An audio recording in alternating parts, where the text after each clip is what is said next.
Di sungai daerah Pedamaran tidak hanya ada ikan, ada pula kerang-kerang sungai yang hidup, salah satunya kerang kijing. Kijing merupakan jenis kerang air tawar yang biasanya hidup di pasir sungai, setu, maupun perairan dekat sawah. Nah, anak negeri, cangkangnya nggak akan kita buang karena ini menjadi salah satu ciri khas dari kijing bakar khas Pedamaran.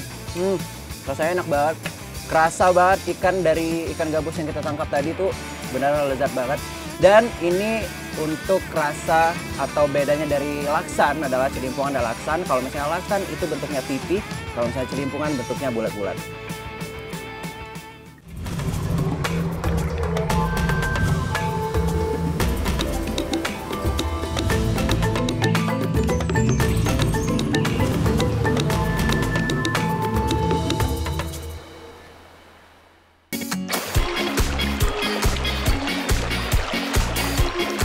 Pergi ke pasar membeli buah, tidak sengaja jalan ketemu mantan. Perkenalkan, aku Riansyah yang mau ajak anak negeri keliling Sumatera Selatan. Gimana pantun aku, lumayan kan? Aku mau ajak kalian mengenal lebih dekat dengan kehidupan masyarakat di Sumatera Selatan. Di daerah Sumatera Selatan banyak sekali ditemukan rumah panggung, namun ada pula rumah yang berada di sungai. Rumah yang berada di aliran sungai lebih dikenal dengan rumah rakit. Rumah rakit merupakan rumah tertua di Provinsi Sumatera Selatan. Diperkirakan sudah ada sejak zaman Kerajaan Sriwijaya loh. Semua aktivitas masyarakat yang tinggal di rumah rakit dilakukan di atas sungai. Bahkan bagi anak-anak yang tinggal di rumah rakit, sungai sudah menjadi tempat bermain dan kolam renang raksasa. Tidak heran kalau di daerah Pedamaran banyak anak yang berenang di sungai. Untuk transportasi, masyarakat yang tinggal di daerah rumah rakit biasanya menggunakan perahu mesin ataupun rakit. Kebetulan, aku sedang menginap di rumah rakit kepunyaan keluarga Bapak Gun. Dari bangun pagi, aku sudah melihat hamparan sungai dengan banyaknya perahu yang lalu lalang. Rumah rakit di daerah Pedamaran terkadang dijadikan sebagai tempat penyimpanan ikan maupun sebagai tempat pelelangan ikan. Yan, bantu Yan. Boleh Pak, boleh. Ikan-ikan yang sudah ditangkap di sungai akan ditampung sementara di bawah rumah rakit. Bagian bawah ini diberi jaring agar ikan-ikannya tidak lepas. Ketika ada pembeli maupun pengepul ikan di pasar, barulah ikan gabus ini akan dipindahkan ke ember-ember untuk dijual di pasar. Anak negeri, inilah biasanya aktivitas warga yang memiliki rumah rakit. Selain untuk beristirahat, rumah rakit ini juga untuk penyimpanan ikan-ikan yang ditangkap untuk dijual di pasar. Yuk Pak, pindahin lagi Pak.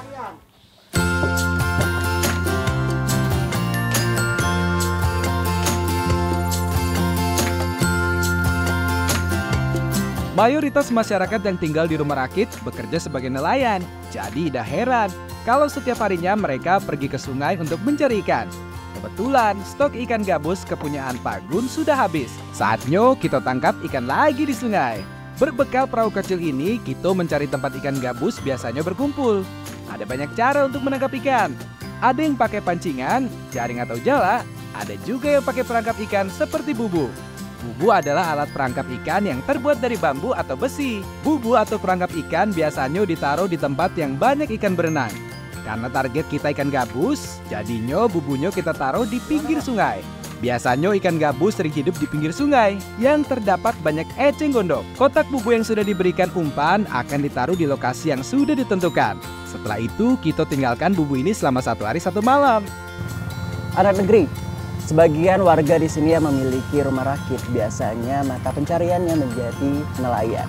Ada banyak sekali cara atau metode penangkapan ikan, salah satunya menggunakan bubu.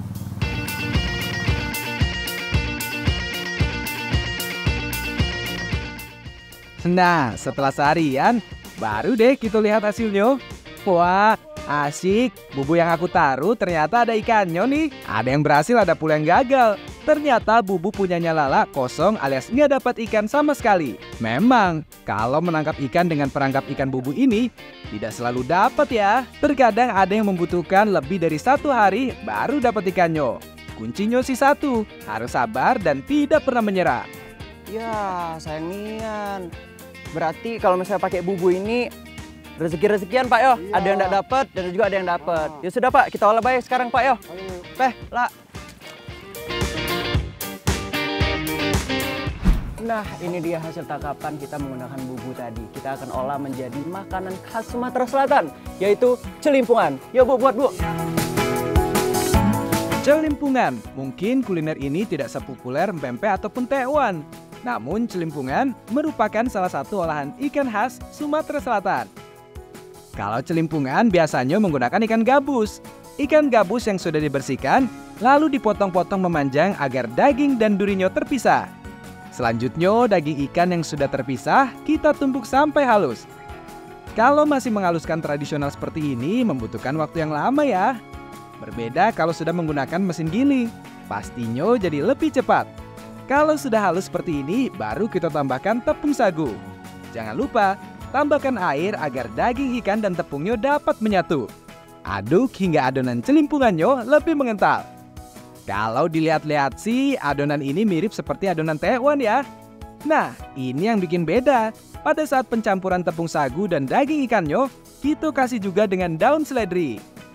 Setelah tercampur semua, baru deh kita bentuk adonannya.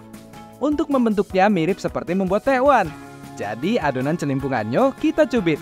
Tapi kita buat agak besar ya, mirip seperti bakso ikan. Kalau sudah, langsung deh kita masukkan ke air yang mendidih. Setelah dimasukkan semua, kita tunggu beberapa menit sampai celimpungannya matang. Biasanya pempek kan dimakan dengan cuko. Nah, kalau celimpungan dimakan dengan kuah santan. Yang pertama kelapanya harus diparut dulu. Untuk bumbunya menggunakan rempah-rempah seperti jahe, lengkuas, kunyit, dan cabai merah. Kesemua bahan tadi diulek sampai benar-benar halus. Nah, kalau sudah, kita tumis deh. Yang pertama ditumis, potongan bawang merahnya dulu. Baru dilanjutkan bumbu-bumbu yang sudah dihaluskan tadi. Aduk hingga aromanya keluar. Jangan lupa tambahkan santan kelapa. Aduk kembali hingga kuahnya menjadi lebih merah. Wah, kebetulan nih, adonan celimpungannya sudah matang. Langsung saja kita masukkan ke kuah santan merahnya. Masak hingga kuah santannya lebih kental dan berkurang. Kalau sudah seperti ini, tandanya sudah matang nih anak negeri. Langsung saja kita sajikan yuk. Dilihat-lihat bentuknya mirip dengan bakso ikan ya. Bedanya ini kuahnya pakai santan, tidak bening seperti bakso pada umumnya. Anak negeri, ayo sini yuk. Celimpungan khas Sumatera Selatan, apalagi khas Pedamaran ini beda dari celimpungan lainnya karena warna kuahnya itu agak merah. Yuk kita makan yuk. Yuk bagiin yuk lah.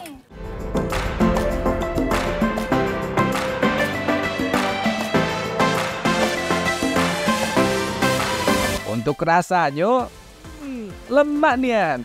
Kuah santan yang gurih ditambah dengan rasa ikan menyatu sempurna di mulut. Kalau rasanya gini jadi pengen nambah lagi dan lagi kan? Tapi kalau di Palembang dan di daerah lainnya, kuahnya berwarna kuning dan agak sedikit encer. Walaupun berbeda-beda, rasanya sama saja kok. Sama-sama enak tentunya.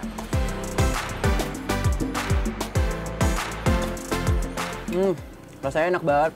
Kerasa banget ikan gabus yang kita tangkap tadi tuh benar lezat banget.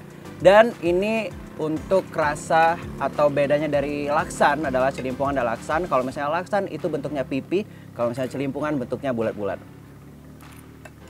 Celimpungan ini sering dijadikan menu sarapan pagi oleh masyarakat Palembang. Tidak hanya celimpungan, ada juga laksan maupun mie celor yang biasa dijadikan menu sarapan pagi.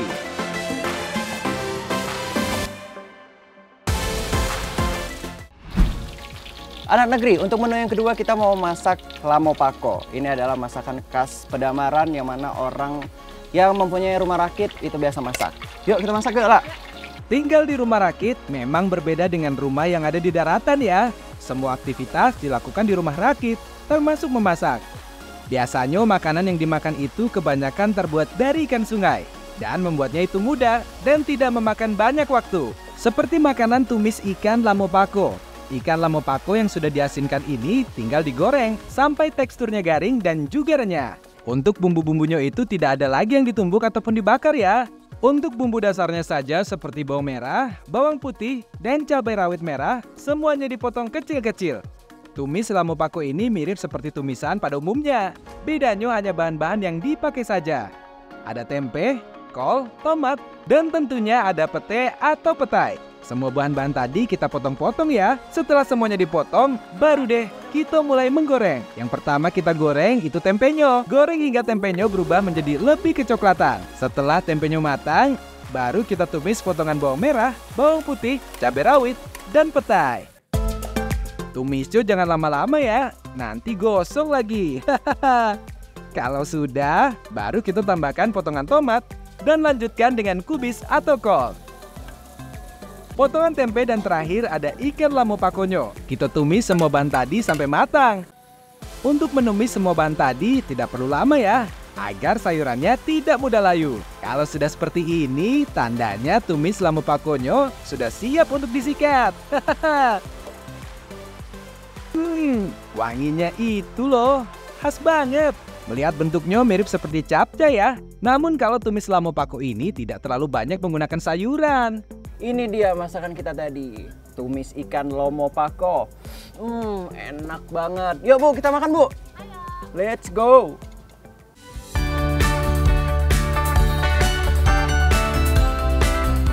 Langsung deh kita makan. Sekali nyoba langsung ketagihan. Rasanya mirip capcay, tapi ini agak lebih asin dan lebih renyah karena ada ikan lamu pakonyo. Karena makanan ini praktis dan cepat dimasaknya, maka nggak heran kalau tumis ikan lamu pako biasa dijadikan bekal bagi para nelayan yang hidup di rumah rakit daerah Sungai Babatan Pedamaran. Masakan ini sedikit mirip sama masakan yang ada di Jawa Barat, yaitu ikan tulang jambal. Tapi ini sedikit asin dan rasanya tetap renyah. Tapi untuk soal rasa ini lemah nih.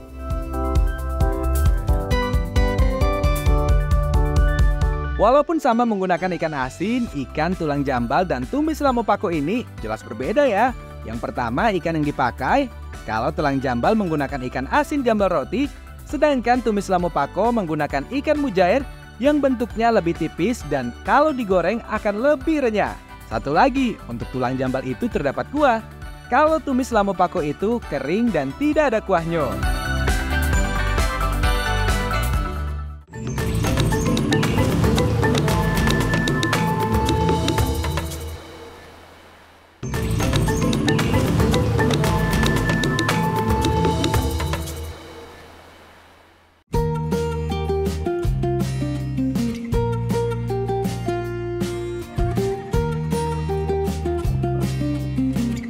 Paling enak kalau sore-sore sendu seperti ini, kita jalan-jalan di sekitar muara sungai sambil menikmati angin yang berhembus dan alam yang masih asri. Ada rame-rame apa tuh di muara sungai? Kayaknya para remaja itu bukan lagi berenang deh. Dek, lagi cari apa? Cari ini. Kami melo Di sungai daerah Pedamaran tidak hanya ada ikan, ada pula kerang-kerang sungai yang hidup. Salah satunya kerang kijing. Kijing merupakan jenis kerang air tawar yang biasanya hidup di pasir sungai, setu, maupun perairan dekat sawah. Karena hidupnya di dalam pasir, maka kerang kijing akan lebih mudah ditemukan jika berada di sungai maupun danau yang sedang surut. Kebetulan di Pedamaran masih masuk musim kemarau, jadi muara sungainya sedang surut. Pastinya akan lebih mudah mencari kijingnya. Ayo teman-teman semua, semangat buat cari kerang kijingnya ya. Tuh lihat, kerang kijing di sini besar-besar ya. Kijing sangat suka mengendap di dasar sungai yang berpasir maupun tanah yang berlumpur seperti danau, setu, maupun muara sungai. Anak negeri, ini adalah kerang yang kita cari tadi. Ini kijing yang lumayan besar-besar banget. Ini bisa kamu cari di danau ataupun di dasar sungai. Kira-kira kita mau olah jadi apa? Ikutin terus. Kayaknya sudah cukup nih, kita ambil kerang kijingnya. Kalau begini, tinggal kita olah saja. Apa kabar wong kita galon? Nah, ini dia kerang kijing yang tadi kita sudah tangkap di sungai. Kira-kira kita mau olah menjadi makanan khas daerah ya, Pedamaran. Kira-kira kita mau masak apa? Kerang kijing sambal calo. Langsung aja kita masak. Aku rebus dulu Bu ya. Yang pertama kita olah tentunya kerang kijingnya dulu. Kerang kijing yang sudah dibersihkan kita rebus dengan air yang mendidih. Proses perebusan ini boleh dibilang tahapan paling penting karena menentukan rasa dan tekstur dari kerang kijingnya nanti. Nah anak negeri, untuk menghilangkan bau amis dari kerang kijing ini dan agar memudahkan kerang kijing ini terbuka, kita masukin batang serai dan sedikit garam. Untuk menghilangkan amis, kita tambahkan batang serai secukupnya. Pada saat perebusan, jangan lupa dikasih garam dan bumbu penyedap lainnya, biar kerang kijingnya terasa lebih enak dan gurih tentunya. Rebus kerang kijingnya hingga benar-benar matang. Nah, kalau kerang kijingnya sedikit, biasanya waktu perebusannya lebih cepat ya. Beda halnya kalau kerang kijing yang dipakai ada banyak. Pastinya proses perebusannya jadi lebih lama ya. Sambil nunggu matang, kita siapkan bumbu dasar dan bumbu pelengkapnya. Untuk kerang kijing sambal caluk, biasanya ada tambahan jagung, kentang, labu sayur, dan tomat merah. Semua sayuran tadi kita potong ya. Mau besar atau kecil tergantung selera. Kalau yang kita bikin memang potongannya agak besar-besar ya. Tanda kerang kijingnya matang bisa kita lihat ketika cangkangnya sudah mulai terbuka kayak gini. Kalau sudah terbuka cangkangnya, langsung deh kita angkat. Selanjutnya baru kita pisahkan daging kerang dengan cangkang kerangnya. Sebelum diolah, kita bersihkan daging kerang kijingnya dari sisa-sisa pasir yang masih menempel. Kalau sudah bersih seperti ini, baru deh bisa kita olah. Sebentar, kayaknya ada yang kelupaan nih. Oh iya, kita belum bikin bumbu sambalnya. Yang namanya sambal pasti pedas dan banyak menggunakan cabai merah ya. Yang kita gunakan cabai keriting merah, namun bisa diganti juga dengan cabai rawit merah maupun cabai domba yang mempunyai rasa lebih pedas. Ini dia, bumbu sambalnya sudah jadi. Langsung saja kita tumis. Caluk dalam bahasa Sumatera Selatan berarti terasi. Jadi jangan lupa tambahkan terasi yang sudah dihancurkan ke dalam tumisan sambal ini. Yan, jangan lupa nih sambalnya. Boleh.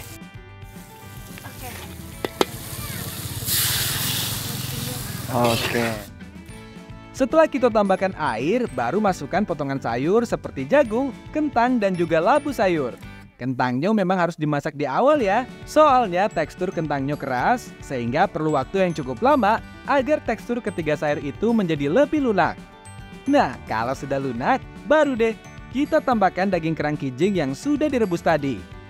Aduk sampai bumbunya meresap ke dalam kerang kijing dan sayurannya. Kalau sudah kayak gini, tinggal disajikan deh. Kerang kijing sambal caluknya sudah jadi di anak negeri. Sekilas sih kayaknya tidak pedas ya. Daripada berandai-andai, mendingan langsung saja kita cobain biar tahu rasanya pedas atau tidak. Wah, setelah dicoba satu suapan, ternyata rasanya pedas juga ya. Kelihatannya sih kayak nggak pedas ya, soalnya warnanya tidak terlalu merah. Tapi pas sudah masuk mulut, baru terasa pedasnya. Karena ini ada terasinya, jadi rasanya lebih gurih dan rasanya mirip seperti sambal terasi, namun ada tambahan kerang kijingnya. Selain rasanya yang enak dan unik, ini juga punya manfaat untuk tubuh karena mengandung asam lemak omega 3 yang baik untuk tubuh dan kesehatan otak. Yuk, makan lagi. Ternyata rasa kerang kijing hampir sama dengan kerang hijau dari laut. Bedanya kerang kijing ini dagingnya lebih besar daripada kerang hijau yang tinggal di laut. Yan, Ya. itu kijingnya masih banyak banget. Enaknya dibikin apa ya? Tenang Bu, tenang. Tenang. Kita bakalan buat olahan makanan khas Pedamaran lagi, yaitu penasaran Bu? Penasaran. Aku juga penasaran, tapi bercanda. Kita bakalan buat kijing bakar khas Pedamaran. Karena kerang kijing yang matang masih ada, jadi kita nggak usah rebus kerang kijingnya lagi. Kerang kijing yang sudah direbus ini tinggal kita pisahkan antara daging dan cangkangnya. Rendam dan bersihkan daging kerang kijingnya dengan air hangat. Eits, cangkang kerangnya jangan dibuang ya, soalnya nanti kita mau pakai kembali cangkangnya. Sekarang kita bikin bumbu dasarnya dulu. Berbeda dengan olahan sebelumnya, kalau bumbu makanan ini tidak memakai terasi sama sekali. Untuk bumbunya hampir sama, ada bawang merah, bawang putih, dan cabai merah tentunya. Yang bikin beda ada tambahan tomat merah dan juga kunyit ya. Setelah diberikan garam, bahan-bahan tadi kita ulek sampai halus. Ayo Bu, semangat nguleknya. Ini nih yang bikin beda lagi, bahan pelengkapnya. Kerang kijing bakar Pedamaran ini menggunakan belimbing wulu atau lebih dikenal dengan belimbing sahur. Selain belimbing wulu, ada pula timun dan tomat cengkudiro atau tomat cherry. Semua bahan-bahan tadi kita potong kecil-kecil ya.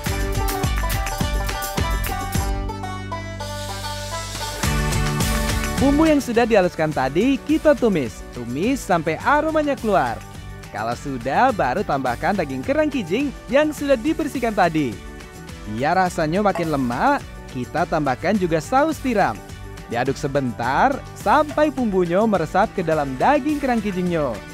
Sambil diaduk, tambahkan potongan tomat cungkediro atau tomat cherry-nya. Selanjutnya, tambahkan air secukupnya. Dan terakhir, baru masukkan timun yang sudah dipotong kecil.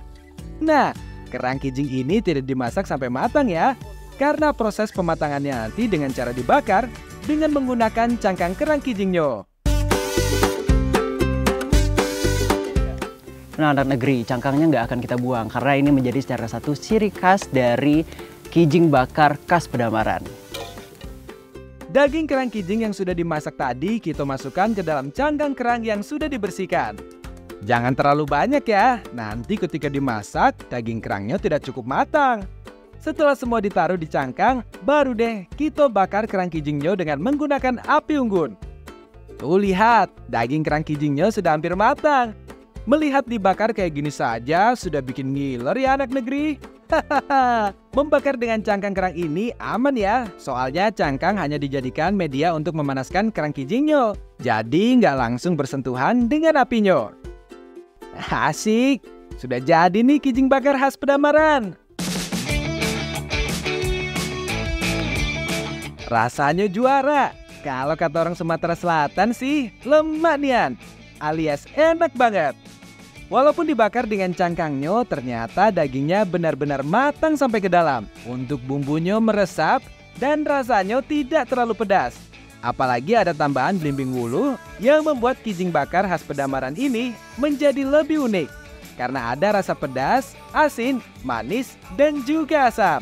Kalau misalnya kamu memanggang atau membakar sesuatu yaitu daging ikan, daging ayam, ataupun kerang, kamu jangan sampai gosong karena dapat mengandung zat yaitu karsinogenik yang dapat memicu sel kanker timbul. Ya nggak Bu? Iya. Yuk makan lagi ya Bu.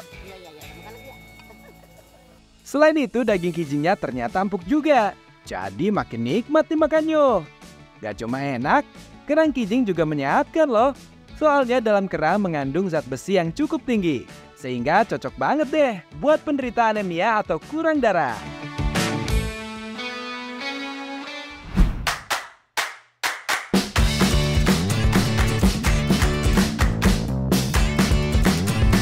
Wih, keren banget ya.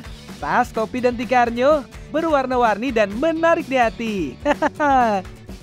Tasnya cocok banget nih buat dipakai ke undangan ataupun ke pasar. Pokoknya nggak malu-maluin deh. Tas, topi, dan tikar ini terbuat dari rerumputan loh. Semua kerajinan ini terbuat dari tanaman purun.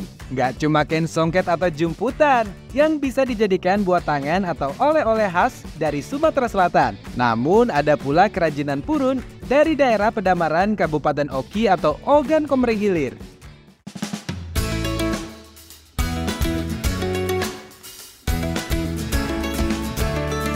Untuk membuat kerajinan yang cantik cakep seperti ini harus membutuhkan tanaman purun yang akan diolah menjadi kerajinan.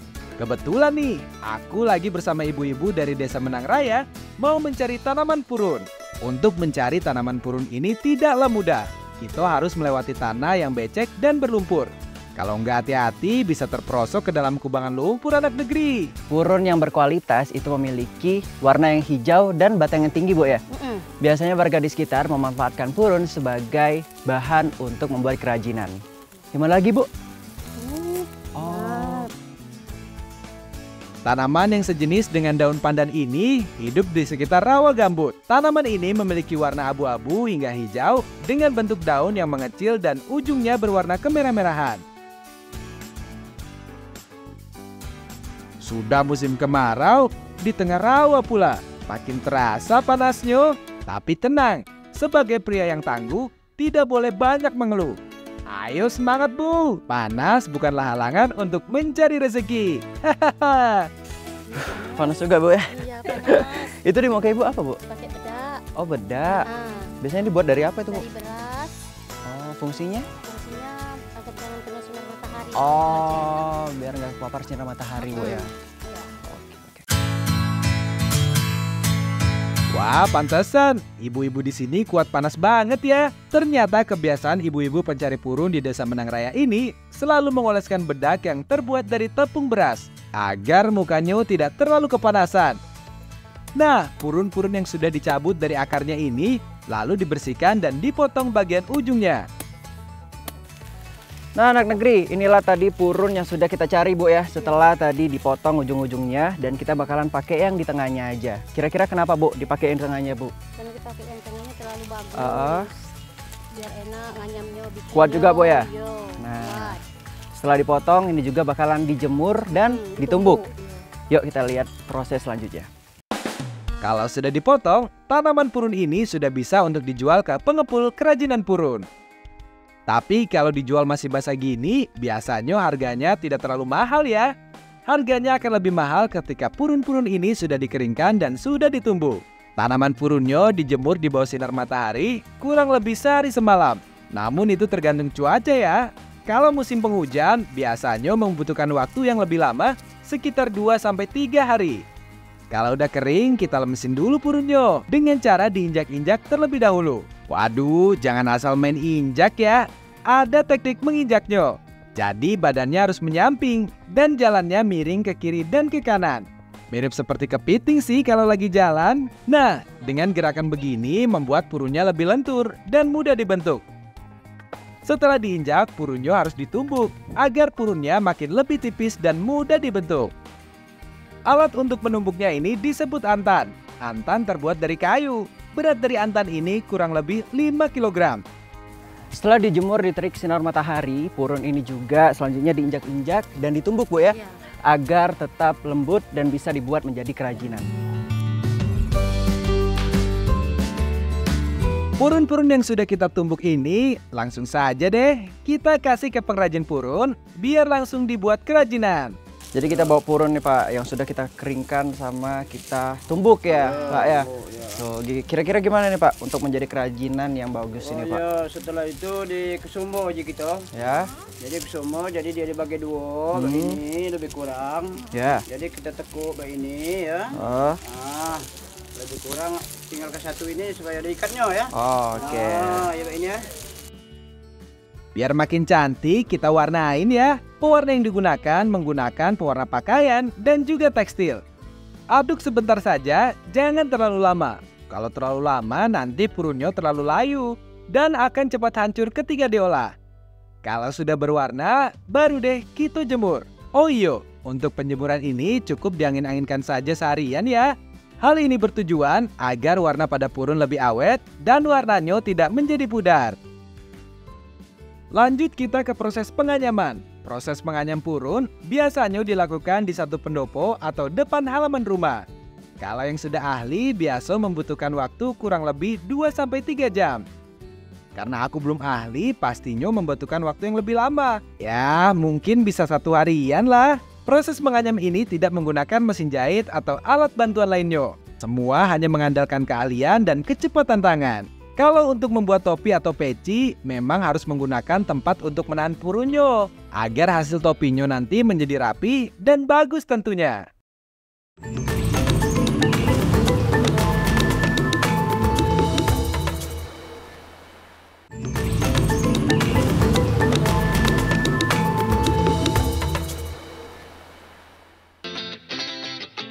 Susah banget Pak ya.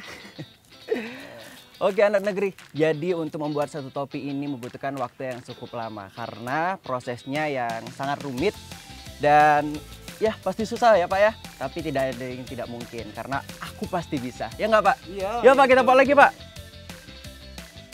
Oh iya, masyarakat Pedamaran menyebut kegiatan membuat tikar Pedamaran ini dengan merambak. Merambak itu bekerja secara bersama-sama atau melakukan aktivitas yang sama di bawah ataupun di depan teras rumah. Kegiatan ini mengandung filosofi kebersamaan. Kalau sudah rapi gini, kerajinan dari purun khas Pedamarannya siap dijual. Harganya macam-macam, dari ratusan ribu, bahkan ada yang jutaan. Kerajinan yang cantik ini selain unik, punya nilai jual yang lebih. Bahkan kerajinan tikar dari Pedamaran ini udah mulai dilirik oleh pengembang bisnis dari negara Singapura.